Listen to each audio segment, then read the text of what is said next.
Hello hello, जिसको जो पसंद आता है वो रख ले। बहुत सारी बुरी बातों में से एक अच्छी बात यह है कि मैं फिरते फराते पहुंच गई अपने हॉस्टल से घर।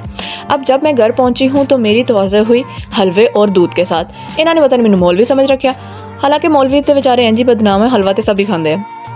अच्छा, तो फिर मैंने हलवा खा लिया आराम सुकून से। अब मैं हॉस्टल की सदा की भूखी, मेरा हलवे से क्या बनना था, तो मैंने सोचा पॉपकॉर्न बना लेती हूँ। अब पॉपकॉर्न को मैंने ओवन में 2.5 मिनट्स के लिए रखा। हुण ओवन च रख के इंतज़ार करना इन्ना ही मुश्किल लगता जिन्ना कि लड़कियों को अपनी गलती से सॉरी कहना मुश्किल लगता। अच्छा, पॉपकॉर्न खाते मैं ये सोच रही थी कि इनकी भी क्या ज़िंदगी है, ये उछलते कूदते बचपन से डायरेक्ट मौत के मुँह में चले जाते हैं, मतलब इंसान के मुँह में चले जाते हैं। फिर मैंने सोचा हटाओ यार, खाने पे फोकस करते हैं। अब जिनको बनाने में 2.5 मिनट लगे उनको खाने में 5 मिनट तो लगने चाहिए थे, लेकिन नहीं, 2 मिनट ही लगे। अच्छा, पॉपकॉर्न खाते मुझे नींद आ गई। फिर मैं लेटे लेटे ये सोच रही थी कि ये पंखा मेरे पे गिरेगा तो मैं बचूंगी कैसे, और अगर मैं ना बच सकी तो मेरे पे स्टिचेस कितने लगेंगे। फिर मैंने कहा हटाओ यार, इसको भी सोते हैं, और मैं हाथी घोड़े बेच के सो गई।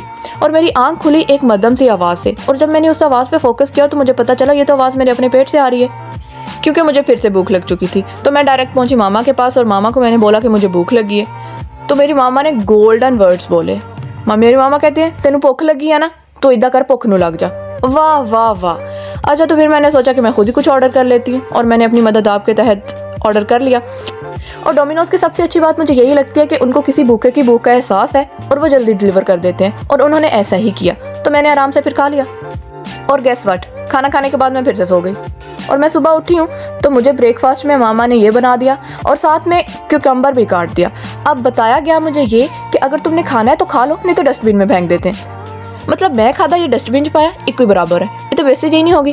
खैर बेइज्जती तो शादी तो दूसरा नहीं चंगी लगती है, अपना तो स्यापा ही लगता।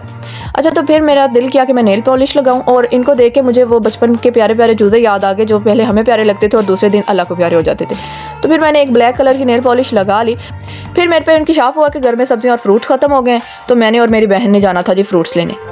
अब जाते जाते पता नहीं क्यों मुझे मेरे रिश्तेदार याद आ गए। अब रिलेटिव्स 3 तरह के होते हैं। एक वो होते हैं जिनको आप सिर्फ तब देखते हैं जब किसी की डेथ होती है या किसकी बर्बादी हो रही होती है, मेरा मतलब शादी हो रही होती है, और वो रिश्तेदार मुझे सबसे ज़्यादा अच्छे लगते हैं क्योंकि वो आपकी लाइफ में इंटरफेयर नहीं करते। और फिर दूसरी कैटेगरी के रिश्तेदार हैं जो कि आपकी लाइफ में इंटरफेयर करते हैं लेकिन आपको पता भी नहीं चलने देते, ये मनहूस और मिसने किस्म के रिश्तेदार होते हैं। और तीसरी तरह के वो होते हैं जो आपको कभी भी कॉल नहीं करते लेकिन रिजल्ट के दिन पे आपको सबसे पहले कॉल करते हैं और फिर शशके मारेंगे कि हमारे बेटे ने तो 90% ले लिया। ऐसे रिश्तेदारों का मकसद सिर्फ आपकी छतरोल करवाना होता है आपके घर वालों से, और ऐसे रिश्तेदार मुझे सबसे गलीज लगते हैं। खैर, इन आस्तीनों के सांपों को सोचते सोचते हम लोग पहुंच गए फ्रूट्स की दुकान पे, और यहाँ पे जिस भी फ्रूट को हाथ लगाओ वो कह रहा था ना छेड़ मलंगा नू। खैर, फिर हम भी तो हैं सदा के डीठ, हमने तो छेड़ भी लिया और बांध के हम साथ भी ले।